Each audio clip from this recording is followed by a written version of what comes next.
अस्सलाम वालेकुम। मीठे मीठे प्यारे प्यारे इस्लामी भाइयों और प्यारी प्यारी बहनों, तवज्जो करिए और गौर से सुनिए। हम सबके आका मोहम्मद मुस्तफ़ा सल्लल्लाहु अलैहि वसल्लम की पैदाइश का वाक़िया और कुछ मुअज़्ज़े है। हुजूर सल्लल्लाहु अलैहि वसल्लम की अम्मा की जुबानी ही सुने। बीबी आमिना फरमाती है, जब नबी पाक सल्लल्लाहु अलैहि वसल्लम उनके सिकंज में 2 महीने के थे, तब उनके वालिद का इंतकाल हो चुका था। 2 महीने बीते, 3-4 महीने बीत गए। जैसे जैसे महीने गुजरते जाते थे, वैसे वैसे मेरे किस्मत के ताले खुलते जाते थे। फरमाती है आमिना, 5 महीने गुजर गए थे। हर महीने कोई ना कोई नबी आकर मुबारकबाद देकर चला जाता था। एक दिन अब्दुल मुत्तलिब यानी कि हुजूर सल्लल्लाहु अलैहि वसल्लम के दादा काबे में तवाफ कर रहे थे। अरब का उस जमाने में ये भी दस्तूर था कि किसी का शोहर अगर इंतकाल हो जाए तो 1 साल तक सोग मनाया जाता था, यानी कि खुशबू न लगाना, ठीक ठाक न रहना, नए कपड़े न पहनना। कुछ सरदार इकट्ठा हुए और हरम शरीफ में आए और कहने लगे, अब्दुल मुत्तलिब। कहा, जी आप काबे के मुत्तली हो? कहा, बेशक हूँ। कहा, खानदानी कुरैश के सरदार हो? कहा, बेशक हूँ। कहा, एक बात है जो आपसे कहनी है, मगर कहे या नहीं?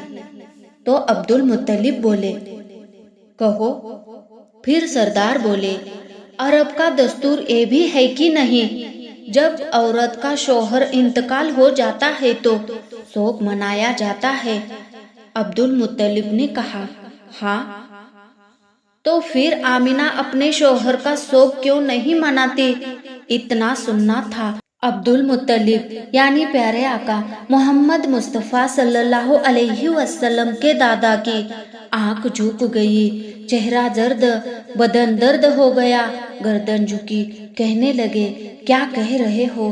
कहने लगे कि हम नहीं कह रहे हैं, पूरे मक्के की औरतें कह रही है। कहा, ऐसी कौन सी चीज तुमने आमिना में देखी है जो मेरी आमिना शोक नहीं मनाती? कहने लगे कि मक्के की औरतें कहती है कि आमिना वो इत्र लगाती है जो बड़े बड़े सरदार के घरानों में भी नहीं मिलेगा। ऐसा इत्र लगाकर आमिना गलियों से गुजरती है। इतना सुनना था। अब्दुल मुत्तलिब आए हरम शरीफ। अपने दरवाजे पे आपकी जौजा हजरते फातिमा यानी प्यारे नबी सल्लल्लाहु अलैहि वसल्लम की दादी ने पूछा, क्या बात है? सर के ताज, गर्दन झुकी है, चेहरा उतरा है। अब्दुल मुत्तलिब कहने लगे, फातिमा, आज आमना के वजह से मैं शर्मिंदा हो गया हूँ। कहा, सरताज, बात क्या है? कहने लगे, जाओ आमिना से जाकर पूछो, इसने मेरे अब्दुल्लाह का शोक मनाना क्यों छोड़ दिया है? इत्र क्यों लगा रही है? खुशबू क्यों लगाती है? इतना सुनना था कि नबी पाक सल्लल्लाहु अलैहि वसल्लम की दादी ने हाथ जोड़े और कहने लगी, अब्दुल मुत्तलिब, मेरी औकात नहीं है जाकर आमना से सवाल करूं। कहा, किसी लिए? कहा, कुछ दिन पहले यही ख्याल मेरे दिल में आया था। मैं गई थी पूछने के लिए और मैंने जाके सिर्फ लफ्ज़े आमिना कहा था, अगली बात तक नहीं कही थी। एक नूर उसकी पेशानी से निकला, मेरी पेशानी से टच हुआ, मैं बेहोश होकर जमीन पर गिर गई थी। कहा कि मुझ में तो इतनी औकात नहीं है मैं जाके उससे ये बात पूछ सकूं। अब्दुल मुत्तलिब, तुम खुद क्यों नहीं पूछ लेते? कहते हैं कि मैं मर्द हूँ, मैं कैसा पूछ सकता हूँ? कहा, ऐसे करते हैं कि हम दोनों ही जाते हैं। दोनों बीबी आमिना के घर आ रहे हैं। नबी पाक सल्लल्लाहु अलैहि वसल्लम के अम्मी ने देखा ससुर आ रहे हैं। खड़ी हो गई एक जगह और कहने लगी, जी अब्बा, कैसा आना हुआ? अब्दुल मुत्तलिब कहते, फातिमा, आमना से पूछो, मेरे बेटे से प्यार नहीं करती थी जो तुमने शोक मनाना छोड़ दिया है, इत्र लगा रही है। बीबी आमिना नबी पाक सल्लल्लाहु अलैहि वसल्लम की अम्मी जान कहती है, क्या कहते हो अब्बा? کیا میں نے عبداللہ کا سوگ منانا چھوڑ دیا ہے؟ کہتے ہیں ہاں بیٹی بتا تو صحیح، کیا تجھے میرے بیٹے کے جدائی کا درد نہ ہوا؟ اتنا سننا تھا کہ چیخ نکلی سیدہ آمنہ کی۔ رو کے کہتی ہے آمنہ آپ نے دکھتی رگ پہ ہاتھ رکھ دیا، کون سمجھ سکتا ہے میرے درد کو؟ جب سے عبداللہ گئے ہیں میری زندگی اجڑ گئی ہے، جب سے عبداللہ گئے ہیں میری خوشی روٹ گئی ہے، جب سے عبداللہ گئے ہیں میں نے کھانا پیٹ بھر کے نہیں کھایا ہے، چین سے سوئی تک نہیں ہوں۔ سیدہ آمنہ کہتی ہے بابا ایک راز تھا میرے سینے میں کسی کو بتانا نہیں چاہتی تھی۔ کہا کون سا راز؟ تو کہنے لگی میں نے کوئی عطر یا خوشبو نہیں لگائی، بلکہ جب سے آپ کے بیٹے عبداللہ کی امانت میرے سکنج میں آئی، میں تب سے میں جس جگہ جس گلیوں سے گزرتی وہ گلیاں بھی خوشبو سے مہک جاتی ہے۔ اتنا ہی نہیں تو وہ کہنے لگی ابا جس دوپٹے سے پسینہ پوچھا تھا وہ دوپٹہ خوشبو سے مہکنے لگا، اور اس دوپٹے کو میں نے بار بار دھویا تو اس دوپٹے کا دھویا پانی بھی خوشبو سے مہکنے لگا۔ اور کہتی ہے جہاں میں دیوار کی اور ٹیک لگا کے بیٹھتی ہوں وہ دیوار کی مٹی بھی خوشبودار ہوتی ہے۔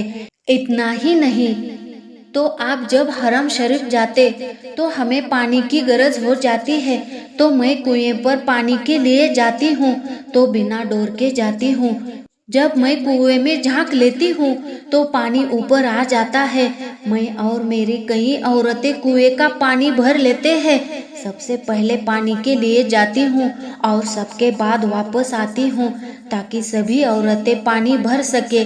اور سیدہ آمنہ کہتی ہے جب کنویں تک پتھریلے راستے سے گزرتی ہوں تو جب میں ان پتھروں سے گزر کر جاتی ہوں تو قسم ہے مجھے پیدا کرنے والے کی، جب میں پتھروں پر قدم رکھتی ہوں تو پتھر ریشم سے زیادہ ملائم ہو جایا کرتے ہیں۔ اور پتھر کہتے ہیں اور پتھر بولتے ہیں۔ عبد المطلب بولے جب پتھر بولتے ہیں تو کیا کہتے ہیں اور ان کی بات تجھے سمجھ آتی ہے؟ سیدہ آمنہ کہتی ہے ہاں۔ تو بتا بیٹی وہ کیا کہتے ہیں؟ نبی پاک صلی اللہ علیہ وسلم کی امی کہتی ہے جب پتھر بولتے ہیں تو کہتے ہیں الصلاۃ والسلام علیکا یا ام رسول اللہ، اے نبی کی ماں تجھ پر بھی سلام ہو اور تیرے آنے والے بیٹے محمد مصطفیٰ صلی اللہ علیہ وسلم پر بھی سلام ہو۔ اتنے معجزے ماں کے سکنج میں رہ کر بھی ہو رہے ہیں۔ فرماتی ہے آمنہ اب وہ دن بھی آ گیا، میرے بیٹے کی ولادت ہونی تھی۔ کہتی ہے آمنہ اس دن میرے گھر میں چراغ کے لیے تیل نہ تھا اور میرے پاس کوئی دائی خاتون بھی نہیں تھی، اور آج مجھے عبداللہ کی یاد بہت آ رہی تھی، اگر وہ ہوتے تو میرے گھر میں چراغ بھی جلتا۔ اتنا خیال آنا تھا کہ 3 عورتیں میرے سامنے داخل ہوئی، بہت حسین و جمیل، لمبے قد والی تھی، چہرے چاند سے روشن تھے۔ میں نے کہا تم کون ہو، کیوں آئی ہو؟ اس میں سے ایک بولی مجھے آدم کی بیوی حوا کہا جاتا ہے، دوسری کہنے لگی مجھے عیسیٰ کی ماں مریم کہا جاتا ہے، تیسری نے کہا مجھے اسماعیل کی امی ہاجرہ کہا جاتا ہے۔ فرمانے لگی کیوں آئی ہو؟ کہنے لگی آمنہ تجھے مبارکباد دینے کو آئے ہیں۔ سیدہ آمنہ کہتی ہے کس بات کی مبارکباد دینے آئے ہو؟ تیرے جو گود میں یہ بچہ آ رہا ہے اور نبیوں کا امام آ رہا ہے، اس بات کی مبارکباد دینے آئے ہیں۔ سیدہ آمنہ کہتی ہے میں نے سر کے جانب دیکھا تو ایک خاتون ایک پیالہ لیے کھڑی تھی، اس میں کچھ مشروب تھا، میں نے مڑ کے دیکھا تو اتنی حسین تھی کہ میں دیکھتی ہی رہ گئی۔ میں نے پوچھا تم کون؟ کہنے لگی میں جنت کی حوروں کی سردار ہوں۔ میں نے کہا کس لیے آئی ہو؟ تو کہنے لگی رب نے تمہاری دایا بنا کر بھیجا ہے تمہاری خدمت کے لیے۔ کہا پھر اس خاتون نے مجھے دودھ کا پیالہ پیش کیا जो शहद से मीठा, बर्फ से ज्यादा ठंडा, मुश्क से ज्यादा खुशबूदार। मैंने उसको पी लिया।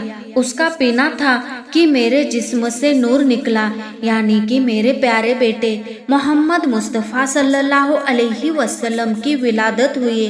सैयदा आमना ने अपना बच्चा देखा। नजर पहले आँख पर पड़ी तो आँख सुरमा लगाए हुए और फरमाती है, बालों को तेल लगाया हुआ, नाप कटी हुई है, गुस्ल करके आ रहे हैं, खुशबू ऐसी कि पूरा मक्का महक रहा था। अल्लाह अकबर, अल्लाह।